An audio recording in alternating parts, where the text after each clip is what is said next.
بسم اللہ الرحمن الرحیم۔ السلام علیکم ورحمۃ اللہ وبرکاتہ۔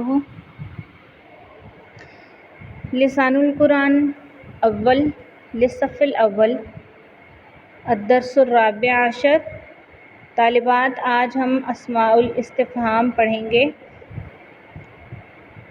یہ ہمارا سبق نمبر 33 اور الدرس الرابع عشر ہے۔ اسماء استفہام آج ہم شروع کریں گے۔ کل ہم نے سبق نمبر 32 مکمل کر لیا تھا، الدرس الثالث عشر، اور آج ہم اسماء استفہام شروع کرتے ہیں۔ اسماء استفہام وہ ہیں جن کو استعمال کرتے ہوئے کسی شخص، چیز، جگہ، کسی بھی چیز کے بارے میں سوال کیا جاتا ہے۔ تو دیکھتے ہیں اسماء استفہام۔ سب سے پہلے مثالیں ہیں۔ الامثلہ، ما ھذا، یہ کیا ہے؟ ھذا مکتب البرید، یہ ڈاک خانہ ہے۔ ما ھذہ، ھذہ علبۃ اقلام، یہ پینسل رکھنے کی ڈبیا ہے۔ ما اسمک، اسمی خالد۔ ما لون قلنسوتک، لونھا اسود او ہی سوداء۔ تو ان سب سے پتہ چل رہا ہے کہ ما سے کسی چیز کے بارے میں سوال کیا گیا ہے۔ اور من انت، انا طالب جدید۔ لمن ھذہ شنطۃ، ھذہ شنطۃ لخالد۔ ممن اخذت العلم، اخذتہ من العلماء۔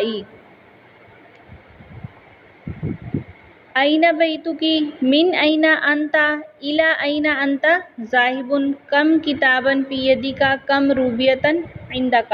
تو ان سب الفاظ سے کسی چیز کے بارے میں سوال کیا ہے اور سوال کرنے کے لیے یہ استعمال ہوئے ہیں۔ اسی طرح کم، بکم، کم الساعة الآن، الساعة الآن الواحدة والنصف۔ متى موعد سفرك، متى الزواج يا زید، متى الامتحان النہائی۔ اسی طرح کیفا سے سوال کرتے ہیں، کیف حالکم، کیف مستوی الطلاب، کیف طقس کراچی هذه الأيام، کراچی کا موسم ان دنوں کیسا ہے۔ اور اس کے بعد ایہ ہے، ایہ کتاب، ایہ یوم سافرت، ایہ شیء ھذا۔ تو ایہ سے بھی سوال کیا جاتا ہے۔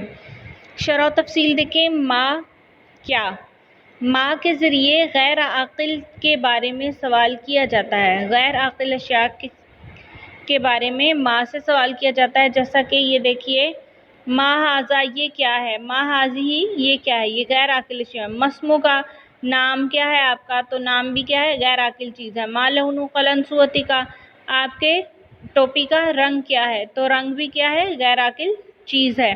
تو غیر عاقل اشیاء کے بارے میں سوال کرنے کے لیے ما کو استعمال کرتے ہیں۔ ما مختلف معانی پر دلالت کرنے کی غرض سے حروف جارہ کے ساتھ بھی استعمال ہوتا ہے۔ اس صورت میں اس کا الف حذف کر لیا جاتا ہے۔ مثلاً لما، دیکھیے لام حرف جر کے ساتھ جب استعمال ہوا تو ما کا الف حذف کر لیا، لما ہو گیا۔ لما تأخرت اليوم، آج آپ لیٹ کیوں آئے۔ تو جب اسے حرف جارہ کے ساتھ استعمال کریں گے تو ما کا الف حذف ہو جائے گا۔ اس کے بعد ہے مثال، لما انت جالس ہونا، آپ یہاں کیوں بیٹھے ہیں۔ تو یہاں بھی لما، لام میم الف ما حرف جر کے ساتھ آیا ہے اور حرف جر کے ساتھ آنے کی وجہ سے اس کا الف حذف کر دیا۔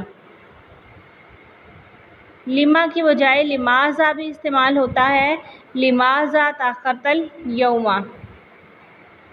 اور اس کے بعد ہے عما، عن اور ما، عن اور ما۔ ما جو ہے وہ عن کے ساتھ ملا کر لکھیں گے تو کس چیز کے بارے میں سوال کرنے کے لیے آتا ہے، کسی چیز کے، جیسے ہے عما یتساءلون، وہ کس چیز کے بارے میں چمگویاں کر رہے ہیں، کس چیز کے بارے میں آپس میں سوال کر رہے ہیں۔ اس کے بعد حرف جر با کے ساتھ ملا ہے میم، بما، بما، یہاں بھی الف حذف ہو گیا۔ بما کتبت، آپ نے کس چیز کے ساتھ لکھا۔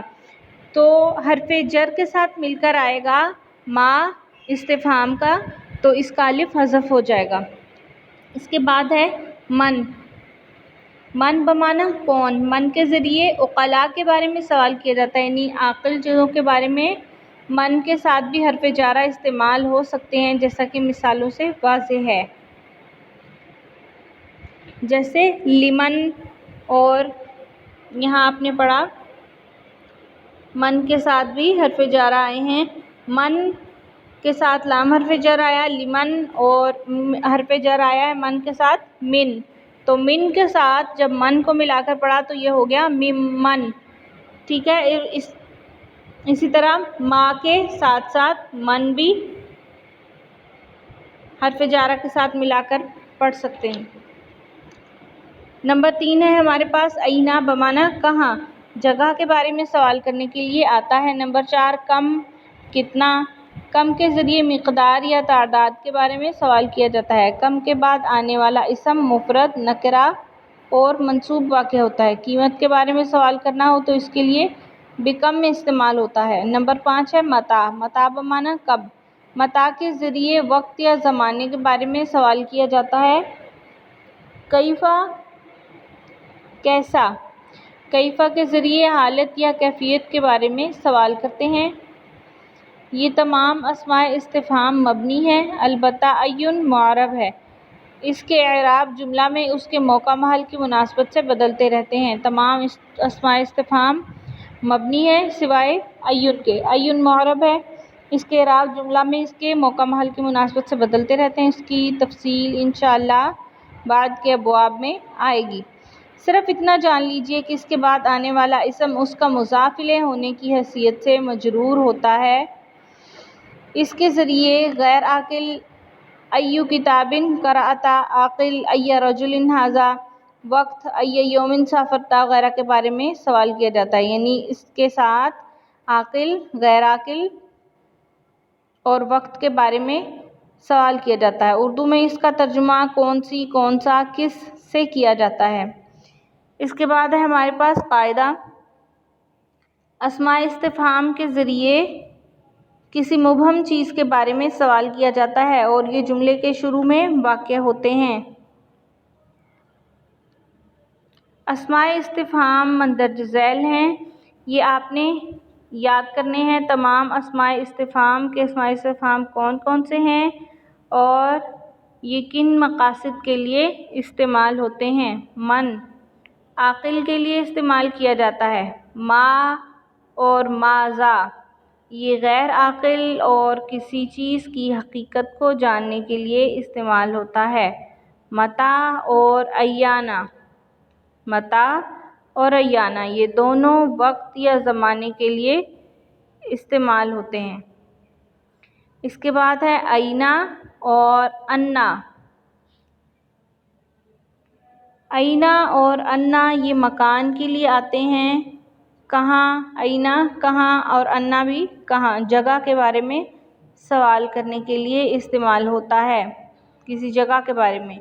اور کیف، کیف حال کے لیے استعمال ہوتا ہے، یعنی کسی چیز کی حالت یا کیفیت کے بارے میں سوال کرنے کے لیے استعمال ہوتا ہے۔ یہ تمام اسماء استفہام آپ نے یاد کرنے ہیں ان کی اغراض کے ساتھ کہ کس غرض کے لیے آتے ہیں اور مثالوں کے ساتھ یاد کرنے ہیں۔ جیسے مثال کے طور پر من عاقل کے لیے آتا ہے، یعنی من کا معنی ہے کون، اور من کے ذریعے عقلاء کے بارے میں سوال کیا جاتا ہے۔ من کے ساتھ بھی حروف جارہ استعمال ہو سکتے ہیں۔ اب آپ نے مثال لکھنی ہے ساتھ، مثال من انت، لمن هذه الشنطة، ممن اخذت العلم۔ اس کے بعد دیکھیے کیف جو ہے وہ کسی چیز کی حالت کے بارے میں سوال کرنے کے لیے، کیفیت کے بارے میں سوال کرنے کے لیے آتا ہے۔ کیف کا معنی ہوتا ہے کیسا۔ اب اس کے بعد آپ اس کی مثال لکھیں گے، کیف حالکم، کیف مستوی الطلاب۔ اور اس کے بعد ہے کم، کم یہ اس کا معنی ہے کتنا، یہ عدد کے لیے آتا ہے۔ کم کے ذریعے کسی چیز کی مقدار یا تعداد کے بارے میں سوال کیا جاتا ہے۔ کم کے بعد آنے والا اسم مفرد، نکرہ اور منصوب واقع ہوتا ہے۔ کم کے بعد آنے والا اسم مفرد ہوتا ہے اور نکرہ ہوتا ہے اور منصوب ہوتا ہے۔ قیمت کے بارے میں سوال کرنا ہو تو اس کے ساتھ با استعمال کرتے ہیں بیکم۔ مثال دیں گے اس کے بعد، کم کتاباً فی یدک، کم روبیتاً عندک۔ کسی چیز کی قیمت کے بارے میں پوچھنا ہو تو با لگائیں گے، جیسے بکم ھذہ الکتاب، یہ کتاب کتنے کی ہے، ھذا الکتاب بعشر روبیات، یہ کتاب 10 روپے کی ہے۔ اور اس کے بعد ہے ایون۔ ایون جو ہے وہ تمام اغراض کے لیے آتا ہے، اس کے اعراب موقع محل کی مناسبت سے بدلتے رہتے ہیں۔ یہ مضاف بنتا ہے اور اس کے بعد آنے والا اسم مضاف الیہ ہونے کی وجہ سے مجرور ہوتا ہے۔ ایون کے اعراب مضاف الیہ کے مطابق ہوتے ہیں، یعنی جو ایو کے اعراب مضاف الیہ کے مطابق ہوتے ہیں، عامل کے مطابق ہوتے ہیں ایون کے اعراب۔ یہاں یہ درستگی کر لیجئے، ایون کے اعراب عامل کے مطابق ہوتے ہیں، یعنی ماقبل ایون جو بن رہا ہوگا اس کے مطابق اس کے اعراب ہوں گے۔ اس کا اعراب موقع محل کی مناسبت سے بدلتا رہتا ہے، جیسے ای کتاب قرأت، ای رجل ھذا، ای یوم سافرت۔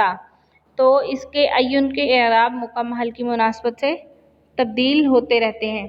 تو ہمارا الدرس الرابع عشر شرح و تفصیل اس کی آج ہم نے مکمل پڑھ لی ہے۔ آپ اس کو انشاءاللہ یاد کر لیں گے کہ تمام اسماء استفہام کون کون سے ہیں، یہ کن اغراض اور کن مقاصد کے لیے آتے ہیں اور ان کی مثالیں کیا کیا ہیں۔ تمام کی آپ مثالیں بھی اچھی طرح سے یاد کر لیں، اور کل ہم انشاءاللہ تمرین نمبر 1 شروع کریں گے۔ السلام علیکم ورحمۃ اللہ وبرکاتہ۔